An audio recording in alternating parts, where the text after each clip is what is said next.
What is good, people? This video is about to cover the biggest 7 mistakes I did when I first started the gym, when I was like an official gym newbie. I made quite a few mistakes, so hopefully me telling you these mistakes will avoid you guys from doing the exact same thing, and if not that, they'll at least give you a good laugh, because some of them I just sit to myself thinking, why did I do that? But anyways, without further ado, let's get on with the 7 things that you guys should avoid when starting the gym. One of the most stupid things I used to do, or not even stupid, probably more naive, thing I used to do when I used to start the gym was I would train one muscle per day, and that was it. And I know some of you are probably thinking, what's wrong with that? Because you may do a chest day, a back day, whatever.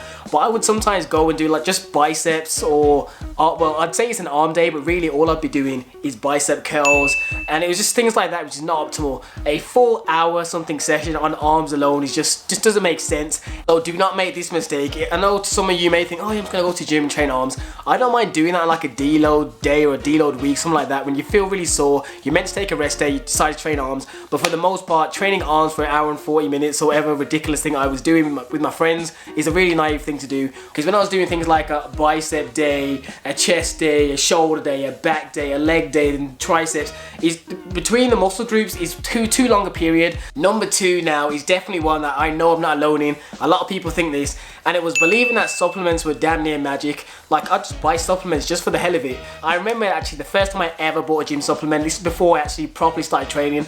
I was, I think, 16 or 17. Me and my boy started going to the gym, and basically we thought, okay, we need some sort of supplement. And to tell you the degree of which the knowledge was just not there, like we had no idea what we were doing. We was in there debating between a whey protein and a creatine. And the ways that we weighed it up was, one was grape flavor, which was the creatine, and the protein was, I think, like chocolate peanut butter or something weird.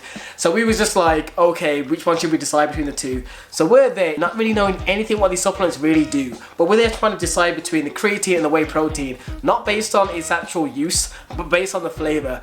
So that just shows that we were just complete novices when we were in there. And worse enough, the person who helped us pick out the flavor, he never even gave us any sort of knowledge behind it. He never said, oh, they do 2 different things. One is just to help the protein intake, the other one can help your endurance in your training session.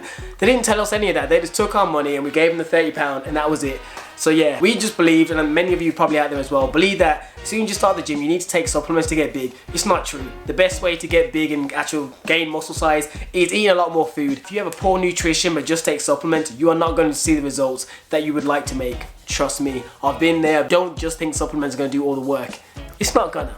And that is the perfect segue onto this one, which is you're either not eating enough or the foods you are eating just aren't good for you. They're not the good sources of food you should be eating. And I feel like that's more self-explanatory. You need to make sure you find out the maintenance calories that you're meant to have to kind of grow, and then make sure you try and fill your diet with not just the things that you love to eat, but the things that are necessary to help you grow. So get your macros and your micros. Now this one is going to focus more a bit on the training, and the mistake is when you have no structured routine that you're following, you've set no goals, so you don't even know what you're trying to achieve, or long-term or short term. And the third one is you actually don't use any of the free weights. This was definitely a big mistake I used to do when I first started the gym, as all I used to use was the machines, and the machines are nice and helpful when you're starting out a bit, but really if you want to see progress and actually see more optimal growth, you need to use the free weights, purely because the machines are all static, so you're not using any of your stabilization muscles. So it's the same reason why you can go on a Smith machine and probably bench maybe 80, 90, 100 kg. But when you go to the real barbell, it's a lot more harder because you have to try and stabilize the weight, use your core, and actually push through. So definitely find a routine that incorporates free weights, because they are like the best exercises out of the machines and the free weights. Free weights ultimately are better for you. And finding a routine is crucial because that helps you progress and actually track your actual training sessions. And having a goal just helps motivate you to keep along with it. So those are 3 things you definitely need to have, and make sure the goals that you do set are actually realistic, not just crazy high like, oh, I want to be like Kai Green one day. Try and set a short-term and a long-term goal. That really helps. Trust. And that brings us on to the next one, which is comparing yourself to fitness models that are like years in. Like you're day 1 starting the gym, so you're like day 0, day 1, and you're comparing yourself to someone that's been training for like 7, 8 years, saying, why aren't I looking like that? I've been training now, why can't I get close to that? You gotta be humble with yourself. You've just started. You can't expect to step in the gym, be training for 3 months, and expect to look like such and such. You'd be surprised the amount of people that send me messages and they say, I've been training for about 4 or 5 months, I don't really see progress, my aim is to look like this. And I'm like, okay, but I said, do you know how long that guy's been training? That guy has been training, whether it be on YouTube or wherever, for at least 5-6 years. So how can you, after 3 months, telling me you want to give up because you can't get close to it? You have to really realize that it's a journey. Even if you took steroids every single day for those 3 months, you ain't gonna look like my man. You know what I mean? It's a case of realizing that it is gonna take a slow process. So the best thing I would say in this scenario is humble yourself and realize that there is a process and it's a journey. You're not gonna make overnight gains like that. So understand that, and you will have a healthier mindset, and your physique will begin to like improve, because you're not gonna keep benchmarking yourself against someone that's on their day 10,050 when you're on day 1. By the way, I bet you thought I ran out of t-shirts because I cycled back to the tank top. No, I got some more. This one now is definitely an absolute, probably one of the most highlighted ones I used to do, which was dumb, and I know a lot of people still do, and it's believing every fitness rumor you've ever heard. For example, someone in the gym or maybe a friend may say to you something and you'll just take it as gospel, so you'll believe it. For example, someone walks up to you and says, you know you can't be eating carbs after 7 p.m. And you, without any prior research, you just believe what they've said and you follow it and you just stop eating carbs after that time. But just taking anything you've heard, do not do that. When I first started gym, which was like, what, 5 years back, they used to always say you have to take protein within 30 minutes after your gym session is finished. So people used to run after their gym session, get their protein shake out of their bag because you wouldn't make gains if you didn't do it. Absolute stupidity. But I remember the first time I heard it, my boy just said it and I was like, really? And I kind of took it, I just did what he said. I didn't bother researching into it, and it just comes down to absolute gym, just naivete. Like really what you should do now, because the information's all out there now. The internet's everywhere, YouTube, magazines, whatever.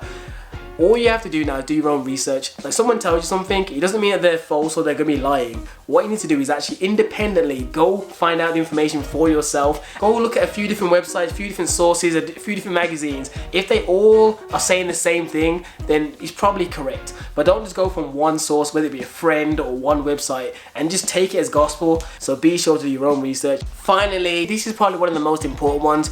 And I still kind of make this mistake myself to this day, and it's not constantly checking and progressing in the gym. So when it comes to progressive overload, you're not forcing it enough. Like you're not chasing, trying to increase the weight, because sometimes you get kind of accustomed to a certain weight. For example, you go, oh, I normally do the 40s, I normally do 4 sets of 8. So you do the 4 sets of 8 and you just kind of don't think to move up the weight because you're used to just always grabbing the 40 kg dumbbell or whatever. So I need to constantly make the improvements. Like on the big machines like the bench press or deadlift or a squat, I'll think about that. But for the smaller weights like the bicep curls, push down, sometimes when it comes to those accessory movements, I often do not think of progressive overload and constantly try and push it. So that is one thing I need to improve. And I know many people, newbies and now, still have made that mistake. So I would definitely start tracking your training sessions, whether you want to write it down or something like that, or if you want to keep it in some sort of app in your phone. Just make sure that you actually are forcing and chasing progressive overload, because that is how you're going to grow eventually. Because the more pressure you put on your muscles, the harder they have to work, and then eventually breaks down muscle fibers, and when they grow back, they repair and get bigger and stronger. So yeah, chase the progressive overload. And in summary, that is probably the biggest fitness mistakes that come to mind when I think about when I first started the gym. There is probably more I could come up with, so if you guys like this video, let me know and I'll probably make a sequel to it. But those were definitely the first 7 that popped up in my head when I was like, yeah, those are just some rookie mistakes I know a lot of people probably do themselves or will do in the future. So it makes sense to put in a video for you guys. And a lot of them, I wouldn't even say they're stupid, they're more naive. And the reason I say that is because most of them stem from not having enough education and knowledge when it comes to fitness. So what I would say to you guys that watch this is be sure to look into information rather than just kind of going in the gym and not really knowing what you're doing. Try and think a lot more and actually research what you're doing, and you will definitely see progress. Because when it comes to anything in life, if you research and actually put the time and effort to learn about it, you're going to do better in it. But anyways people, peace out, like, comment, subscribe. Your boy right now is actually getting ready to go on a flight to Amsterdam, so stay tuned for an Amsterdam vlog which should be coming out soon with Amanda. I'm about to pack and get ready to go. I'm going to try and edit this video to go up because I fly in literally 6 hours time. We need to leave out, travel to London, and then board the flight. So I'm going to try and get this video edited for you guys. If not, my bad. Peace out people, see you in the next video, and be gone.